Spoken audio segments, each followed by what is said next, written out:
centre has extended a financial assistance of rupees 324 crore and 40 lakh to the Assam government's flood relief measures. Chief Minister Himanta Biswa Sharma, while informing the development on Twitter, expressed his gratitude to Prime Minister Narendra Modi and said that the financial aid will help combat the flood situation as well as make provisions for flood-affected victims.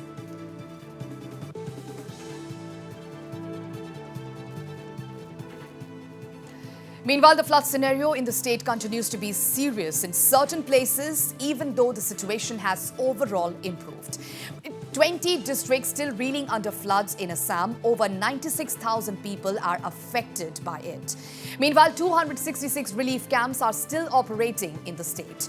While several areas are still reeling under heavy floods, there are still many other places that are dealing with the other effects of floods as people deal with damaged houses, properties and flood-ravaged farmlands. With rainfall going down in several places in the state, the flood scenario has also gradually improved. However, the fluctuating situation of rainfall still continues to worry as many rivers in the state continue to flow in spate.